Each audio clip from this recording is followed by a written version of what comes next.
Hello and welcome to the Knock on KCLR and Scoreline.ie's weekly rugby podcast. Johnny Tobin, Tom Crotty, and James Blanchfield are here. Lads, how he's going? All good, Stephen. All good, Stephen. All good. All good.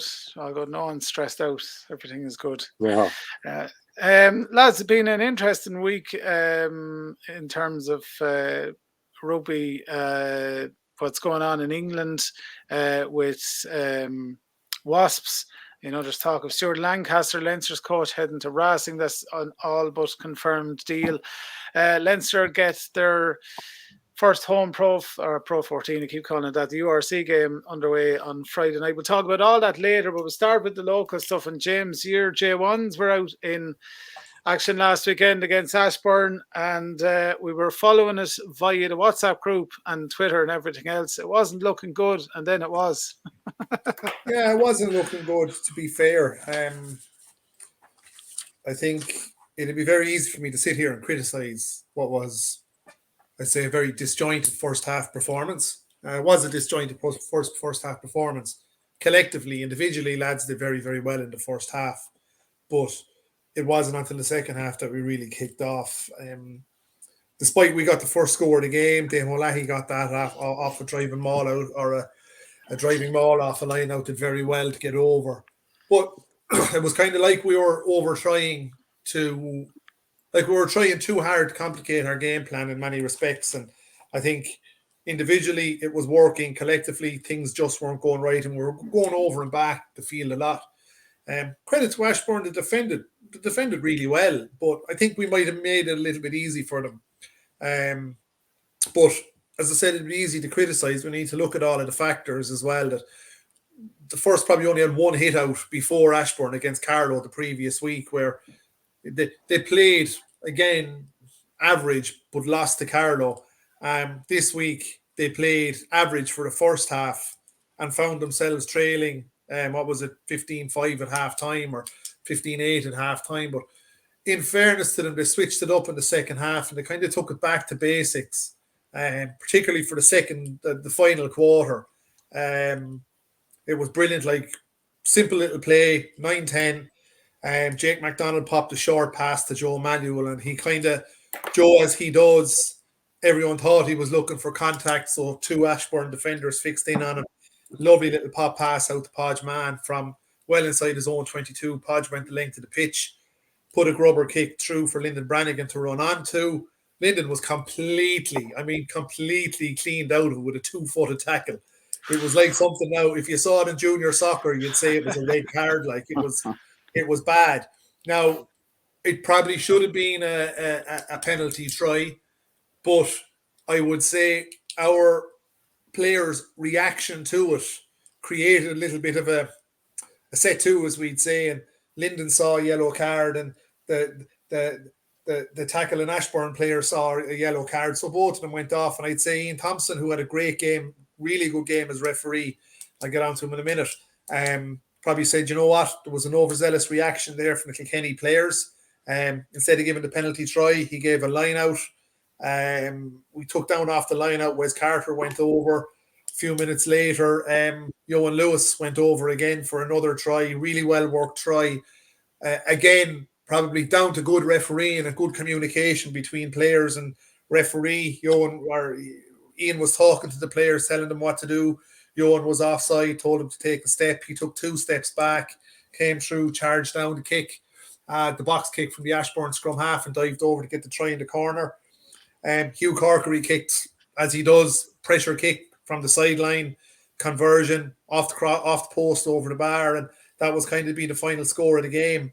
The lads did very, very well, considering, like, through various reasons there were still 7 or 8 players who weren't available through work commitments and other commitments. Drew Phelan, Rob Kelly, Joe Moynihan were all out. Shane O'Riordan, Roy Stanley, Brendan McSorley, Jay Prattley and Jeff Power were all unavailable. So, there's going to be great competition there on that squad over the next few weeks. But just to comment on Ian Thompson, the referee, it's very easy to criticise referees for poor performances. He was impeccable last Saturday. I really have to hand it to him. And I know I sent you a video kind of asking Johnny what was a penalty for. And, when you look back on it, he was right. The first Kilkenny player was in off his feet. And that was a bonus point attack for us to get a bonus point 4 tries. And when you look at it, he was probably right. The first Kilkenny supporter in over Dave O'Connor was off his feet. But kudos to Ian Thompson, even though he's a Tullow man. He did a great job refereeing it, you know. I think credit must go Can't to be good Tullow referees. What's that? You can't be good Tullow referees like John Brown and Ian Thompson. No. Well, I think a few of our guys who deserve a lot of credit is particularly Liam Phelan. Like Liam has progressively moved up in the pack. Like he was a number 8 at under 18, number 8 up till he was about 24, 25. Then he moved into second row. Because of kind of Drew, Rob and Joe all being unavailable last weekend, we needed someone to go in at loose head. Liam put his hand up. He got the call Friday night to say he was starting loose head. He didn't even shrug his shoulders, just the sort of lad he is. He went in there, and I think technique was probably one thing, but pure determination is what kept him going all day, and just pure stubbornness. And you saw the video that I sent you. The scrum was going back. He was under pressure. He never went down. He never conceded a penalty, and he did well all day. So, Liam deserves a good pat on the back. But Johan Lewis, the scrum half, he's working at Kilkenny College, and he signed with us this year. I got to say, he's an absolutely class operator. He's probably going to be that X factor player that we need this season to allow us play the game plan that the lads want to play. He was just incredible. Good stuff. The seconds were unfortunate, very, very unfortunate against Ashbourne. They lost 17 points to 12. Had their chance to win it. Had a great chance to win it, but few players had a few bouts of white line fever and just, a little bit. A lot of young guys on the seconds team, like Bob Gallivan, David Graham are 21, 22. James Kenny, Ty Butler, Dan O'Connor, that's a young back row, but Cian Butler got an absolute brilliant try out in the corner off a lot of back play or a lot of phase play through the hands, and he just went over the corner to score a brilliant try. Conor Walsh was full back. Conor will probably be a first team player as the season progresses. But one player that always stands out for the seconds is young Dan Dowling. He's only 19 or 20, but he just plays with a smile on his face. He was playing number 13 on Saturday. Sorry, the lads, you can hit him as hard as you like all day and he'll stay smiling at you, So seconds were unfortunate not to come away with that win, but they had their chances to win it. But look, at the big one was Ashbourne were coming down with a sting in their tail after the Towns Cup last year. And in the balance of play, we probably deserved to win the first match, but a lot of stuff to improve on. As I said, it'd be easy to criticise, but the lads showed great character to win it by bringing the game back to simplifying the game plan in the last 20. That's the job. Well, mixed weekend for you, James, but yeah, I look at the underage. Underage was a bad weekend results-wise. There was a few bad losses there, but underage lads are building. So the under 13s and 16s boys both lots. The Carlow, the under 14 boys gave a walkover to Enniscorthy. Just so many people out hurling at the moment. Under 14 girls lost to Arklow. Under 16 girls beat New Ross. Under 18 boys drew at Enniscorthy. The under 18 girls lost to Tullow. I think that's the combined Tullow Carlow team, Tom, is it? No, the 18s is on its own. No, 18s is on its own. Yeah, they've Tullow jerseys. 30 girls under 18s, really. Great numbers. And the women's team played New Ross last Friday night in the challenge match. They lost, but I have to give the daughter of a Carlow legend a call out for her debut for the first 15 women, young Alice Brennan. That's very good daughter. So she's up from under 18 and she made her first start for the J1 women. So well done to Alice and all of the others as well there. Nice one. Very good. Good stuff. Tom, you were in J2 action against New Ross. There was underage stuff, of course, as well. Yeah, we had in action against Tullow. We'll talk about that in a minute. But the J2s. Yeah, we went down to New Ross to play this. Their J1 team in just the second southeast. We had 35 players unavailable. Oh, wow. And we actually travelled with 23, and we were just a story related at the moment with just so many injuries and backs injuries. But we had three J1 players coming back from injury. My own Dan Crotty was playing at 10. He played the whole game. He needed it because he has to play. He has to play this weekend at 10 because young Alan Owens is just out with concussion since the Kilkenny game. So he needed that game under his belt. He hadn't played. It's his first game of the season. We had Conor Tracy, who just came back from injury, and Ross Adams come on for a little while, about 10 minutes to go, just to give him a little run out as well. He just needs more game time. Started off well. We scored 2 tries, I think, in the first 10 minutes. After that, then within the first 30 minutes, we had 2 tries. We had 2 held up over the line, 1 drop ball going over the line, and 1 crossing, so-called crossing. But so we started really well, and then things kind of just... Ross came back into the game. They did it as Ross do very well. They started to really kind of play a 10-man rugby. Second half, they scored their first try. I think they worked their way down between the 2 10s. I don't think it went any further than that. Then Dan threw an amazing pass, which was intercepted by their number 8, who ran 3/4 the length of the field on his own, and then they scored under the post. And then we gave away another intercept try. Not Daniel this time. I can't remember who got the next one. And then, in fairness to Ross, they kept belting away, and they scored a lovely try. Got us in and scored a lovely try in the corner, and we got one back. Everything just kind of went to pot. So you just have those days. Our accuracy was really, really good. We struggled, I think, to play. We were playing it on their top pitch, not on their main pitch. It's actually really, really narrow. You don't realize how narrow it is till you're actually up playing on it. We were trying to play expansive rugby, but sure, by the time the ball was getting to the wings, we were getting closed down, and we didn't do enough kicking through or putting them back on their tail. In the second half, in fairness, their 9 and 10 played. 2 young fellas played really, really well. Their 9 just anytime they're in trouble, just box kicked, just smashed it back down the field, and we were so out of position. I think guys playing totally out in the wrong positions. I think we got caught 3 or 4 times being out of position on the wing, being out of position at full back, balls over our heads just rolling in. But look, as we needed that. To kind of bit of a kick in the arse, because the seconds needed a kind of pull together. So there's a strong meeting, and a couple of words said in the dressing room afterwards about getting things back together. And we had we had 40 training on Tuesday night, and we still have a lot of injuries in the backs. Young Alan Owens is out. We're missing centre, full back, and 2 wings. And probably scrum half, maybe a starting scrum half as well. But I have to say, young Josh Cope is doing really, really well for a young lad. Only came up out of 18s. Only started playing scrum half at 18s, and he's doing fantastic. And he's picked again. He's going to be picked again this weekend, starting at scrum half.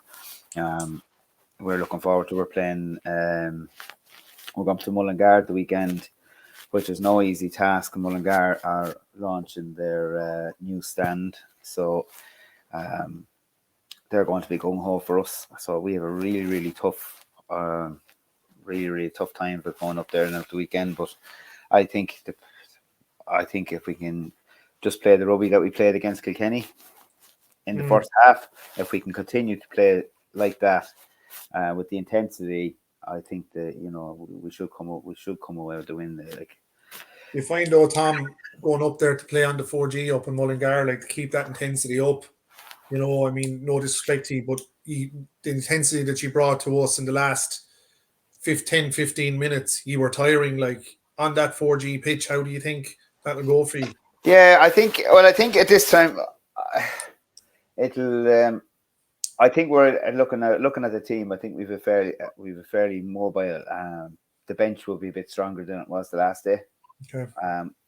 With Daniel coming back in at 10, it's kind of allowed other players to come back up again. We've had a couple of new lads back. Just talking the weekend, we have Scott Neal, who was a Kilkenny College player. Scott had played seconds last year. has really put in an awful lot of work. Can play, plays in the back row, can play loose head prop if he wants to either. But Scott is going. He's looking to push on the bench. Paddy Rogers, Paddy was playing proper hooker for the 18s last year. Paddy's worked his way in solid young players. There's a lot of younger players kind of coming onto the bench, which you're going to need because you realise, you need energy, you need that little oomph to come on. And look, it's going to be tough. Jesus, Mullingar, you have to respect them. You can never not respect Mullingar. We went up there last year. We beat them in the first game. They came to Carlow.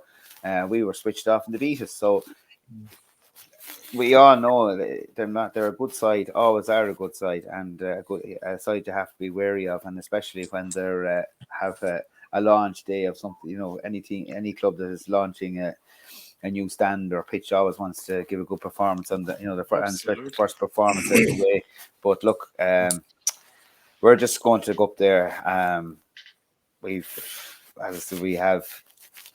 short backs. Seconds have a good side going up again, good pack. But again, a lot of lads out of position in the backs because literally we don't have I don't think there's going to be a back on the bench. We might have one back on the bench if we're lucky. But hopefully over the next couple of weeks that the lads are coming back because the injuries are there, but at least they have their their dates to come back are all fairly short. So within the next 2 to 3 weeks we'll have a good lot of those players back. Fingers crossed, from injury. Other than that, the club was going well. We had the youths weren't too bad, except we had our 13s had a good game, beat Kilkenny. The 14s are just struggling a bit football and stuff. They had to concede a game. Our 15s and 16s were both had to concede games. And our 18s had it was a cracking game on Friday night against Tullow. Tullow 18s came over and it was absolutely cracking, dinging 22 game. points apiece. Yeah, it went one end of the pitch to the other. It was lovely to watch. You had two teams there, played in really good spirit. Tullow had a great crowd over as usual, and the atmosphere was great. Friday night under lights, it was actually a really cracking match to be there. I got to see the second half, and Jesus, it was really dinging, absolutely dinging match. Two good sides, to be fair. That's the way sport should be played. Two clubs there right beside each other, a local derby, and played in the absolute utmost best spirit. Lads shook hands and afterwards and laughing and they know each other, and it was just the whole thing. And even the supporters chatting and having the crack. It was a great atmosphere there on Friday night. So. That's what sport's about. Our girls, the 14s, I can't remember what the 14 Rhinos had. The 16s we went to Enniscorthy, and the younger we got a bit of a lesson. We've only a couple of our 16s from last year. We have a very young side, and Enniscorthy were just that little bit bigger and that little bit more clued in. But the girls needed that. Really needed that to kind of to show them what level they're at, because this is their first year at 16. So, but they had a great game. We're playing in Tullow on Saturday morning at 11 o'clock against Kilkenny. So we're looking forward to that one. Johnny, you have Wicklow. Well, you're all away this weekend. You're heading back down to your good old mates, Wicklow. Yeah, we probably have the easiest of the travels, though, to be fair. Well, time-wise anyway. But yeah, we're going to Wicklow. This days last year we hadn't got a hope of fielding the seconds team. To the best of my knowledge, we're going to have a first and a seconds team out this weekend. Great. Numbers are improving big time with training. Obviously some football results went our way last week, like I was saying. Hopefully they would. Tullow got beaten and Grange got beaten, so that means a lot of our lads are freed up. Happy days for you. we're happy, but obviously the lads wouldn't be too happy about it. But look at it. It's the nature of the beast. So they're back training now this week with the rugby. To be fair to them, a lot of them actually came back Tuesday. I wasn't expecting them to see him for a week or two after such a summer of football. But look, they're probably just mad to get out away from the home. But yeah, we're in good shape. Compared to, just talking to Morris earlier in the week, this time last year we were struggling to get a first team. We had 10 and 11 lads training, and now we were going to have two teams out against Wicklow. Wicklow will be very, very strong. They probably have 3 games ahead of us now at this stage. I think they have 3 games played. We had a training match against Wexford last Friday. So kind of a controlled environment thing. We've done it with Kilkenny before as well. It's very good, to be fair. Wexford came up, brought up nearly 30 lads up, packs and backs, and they're good now, to be fair to them. And then a 20-minute hit out, so we needed that. But yeah, been playing your Ross Saturday night at 7 o'clock in the club under lights. I don't know much about New Ross women. Obviously, James G played them last week. They're up and coming team as well, to be fair to them. Yeah. So I was chatting with Bungle about them last Friday night. Nicky Haviland, the director of rugby down in Ross, and they have a lot of young players on it. But I watched them for 5 or 10 minutes the other night. They like to play rugby. In fairness, and they shoot around against our girls for the few minutes that I saw. And Nicky was saying kind of they're pulling them together. They have a lot of younger players on it. I think they're up in Division 2 or Division 3. So I don't know the final score of last weekend. I know they beat us, but they looked to be a good unit. All right, Johnny. Yeah. I'd say it'll be a test for our women, but I don't look at. I can't see them beating our women. Our women are very strong, to be fair, and they've been very strong in Division 1 for the last 5 or 6 years. So, but look, they need a hit out as well. Youth's all going very, very well. Like Tom said, that 18s game last week, I wasn't at it now, but I believe it was a cracker of a game. A lot of good young lads coming through there, which is really positive again, because next year, the year after, then they're going to filter into our senior system, which we're only talking the average age player in Tullow at the moment on a senior team. The average age is 25. Like the oldest players we have is 30, 32, and 31 are the two oldest players we have at the moment in the senior setup. So, look, it's a transition period. We'll take this next couple of years as it is, building these young lads. But the most exciting thing about the young lads coming in is they're not afraid to throw around the ball, and they'll try some things. Like Tom's saying about Dan throwing that intercept pass. If the pass had went to hand in the Carlow lad, he would have been the best lad since we were in for a try. Yeah, we were in for a try. So, but whereas an older lad might try these passes, and you like to see that like that. So it's positive. To be fair to the lads, senior setup and youth setup at the moment, very, very positive. Little bit probably some youth teams maybe a little bit naive to what competitions they're in and stuff like that, and not really trying not to concern themselves too much with the Southeast and trying to build a squad, because our 13s and 14s have great numbers. So they're trying to rotate players every week. Our 13s have something like 38 or 9 fellas, so they're trying to rotate them every week. Our 14s are the same. So look at mixed bag of cats of results, but we're getting teams on the field, and we're going to fill 2 senior teams this weekend. So it's good. Good stuff. Well, the best of luck between all 3 clubs. We had 40 players togged out the weekend, looking like you're going to as well. We'll have another 40 players togged out this weekend. At that, we're probably still 12 or 14 lads between first and seconds who are unavailable. It's great to see all 3 clubs with such numbers now, compared to, as you said, Johnny, this time last year. We were struggling big time last year. Yeah. In fairness, Tom, we should injuries, but you're coping with them. Yeah, we should probably have about 40 lads in Wicklow on Sunday.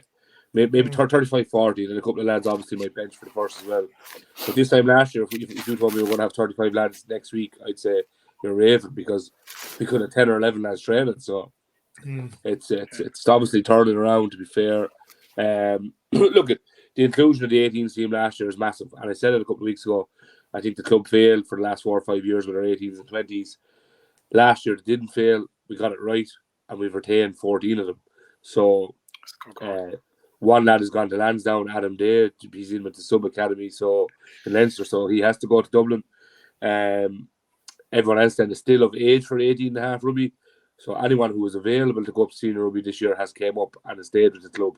So can't beat that, I don't think. Yeah, absolutely. Well, best of luck, lads, this weekend. Suttonians, Kilkenny is on Saturday, Wicklow, Tullow on Sunday, Mullingar, Carlow on Sunday as well. We'll move on to other matters, on to provincial rugby, and Leinster last weekend, lads, started well against Zebra. Thought, everything was going to be status quo. Got a 21-point gap, I think, at one stage, and Zebra came back and gave him a bit of a scare in the end, bit unexpectedly. But Leinster's defence was a bit lax, I suppose, especially in the second half for those couple of tries as well. But it seems to have got a bit of a fright, because the team that they've named to play Benetton Treviso on Friday night is pretty serious. Yeah, they're not taking any chances anyway. No, absolutely not. Got a bit of a fright last weekend. What do you reckon, Johnny? Did you watch the Zebra match? Bits and pieces of it. Not a whole lot of it, but I watched the highlights of it and stuff, and I just typical Leinster start of the year, get a run up a point score and then sit back and allow teams to attack them because they're comfortable and they know they can score again. But like against better teams, that's not going to sit, So look at it. I think they're going to lay down a marker in the RDS this Friday night against Treviso. I think they're going to really that's a very, very strong Leinster team, to be fair, for Friday night. So for this stage of the year and the competition they're playing, it's a very, very strong team. Yeah. So look, sure. They have to rotate fellas too. They have to get lads in again as game time. Very impressed with Jason Jenkins, and to be fair. Yeah, he did very well first game. Yeah, great import from Munster. I told you that. We watched him down below, and I said only for the fact. I mean, he had to. It was just too many second rows down below. I tell you, it was a really cute bike because he just showed so much potential. Even though he played 2 or 3 games at the end of the season, you could just see he's great. He's good hands. He's a big unit. Really, you don't realize how big he is. You actually stand beside him. It's a giant. He's a big unit and can it's a smooth bit of business by Leinster, to be fair. Yeah, no, really was. Remember when Munster signed him and all the hoo-ha and shouting and roaring, another South African coming into Munster, here you go. Funny how the tables have turned. Now everyone's saying, great bit of business by Leinster. Munster just hit up South Africans all the time, though, James. I won't say all the time, but certainly. They play the same brand of rugby. Plan A, and if Plan A doesn't work, try Plan A harder. Well, they didn't try. No, but just trying to say the narrative is being controlled as well. Like they all laugh at Munster for doing X, and then Yeah, but it never works in Munster. That's true. South African rugby was never going to work in Munster, and I don't know why I even thought of that. They never played that style of rugby. I mean, I know they were Munster always had a good strong pack and played forward based rugby, but also had a good set of backs with them. It just doesn't. I'm hoping, like I watched them play on Saturday against Cardiff, like probably lucky to come away with a bonus point. Glimpses again of what could be, of what may be, but I thought their defence is still not right. I hope that is come in as skills and defence coach is going to cut the mustard, because if their defence doesn't improve, that's 3 games in a row that I've thought their defence hadn't. Who's doing that? Leamy, is it? It's Dennis Leamy, and I heard from just young lad is friends with one of the guys in the Leinster Academy who would be, when Leamy was there, said his skills coaching is fantastic. He said his skills coach is as a skills coach he's really good, but he wasn't particularly sure about his defensive coaching. So and he was quoted saying during the week, I think, wasn't he? He said in an interview that what works in Leinster will not work in Munster. Yeah, no. He did say that. Yeah. No. You'll have to.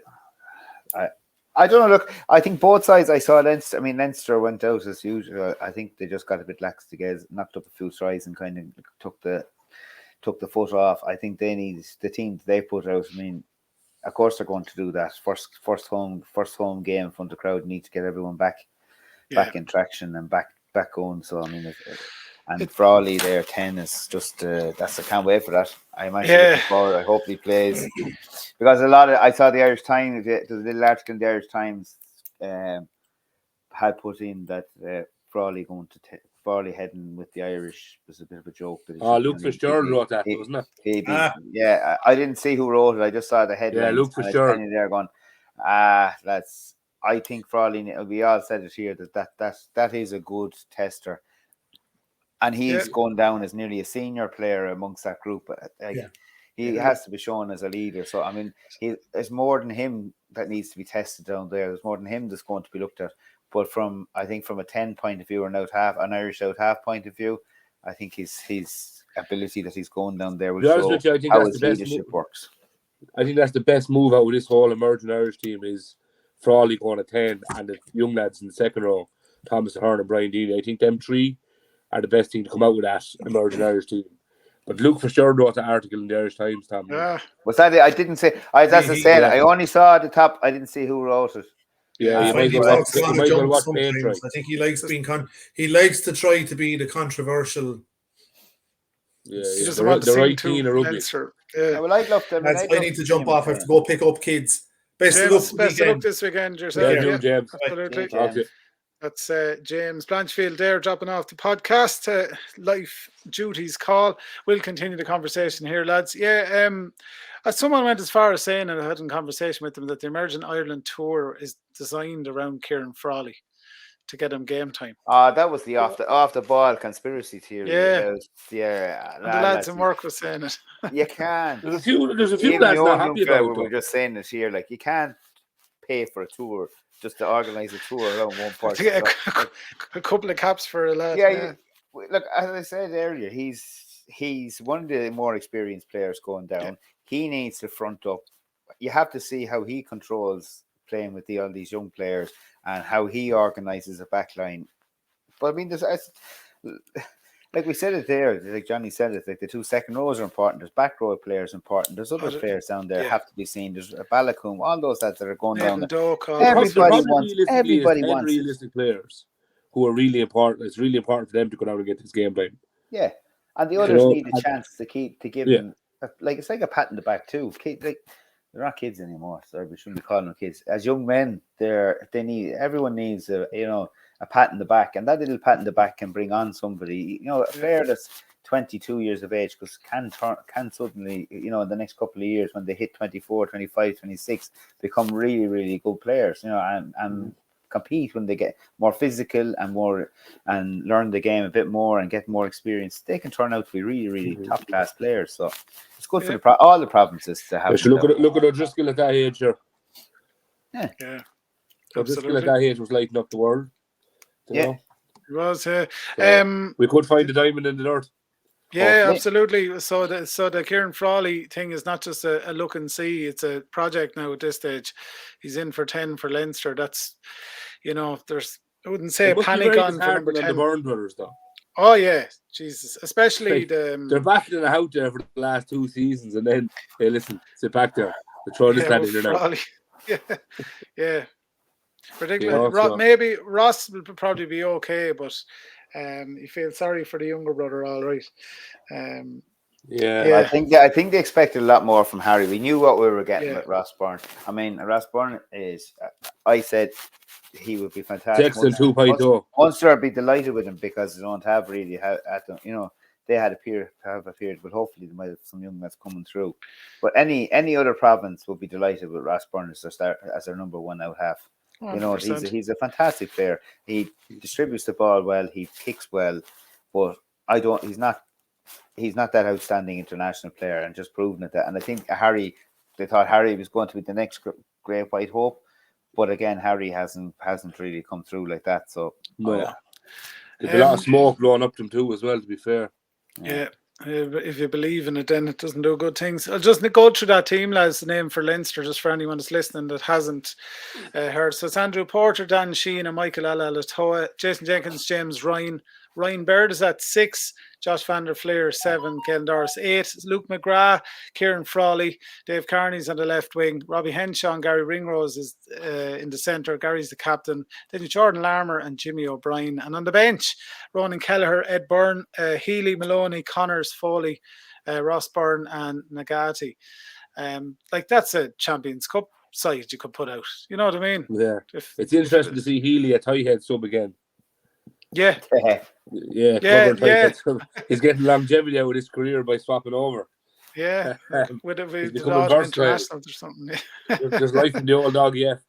No, it's a serious side. Like that's a URC semi-final squad.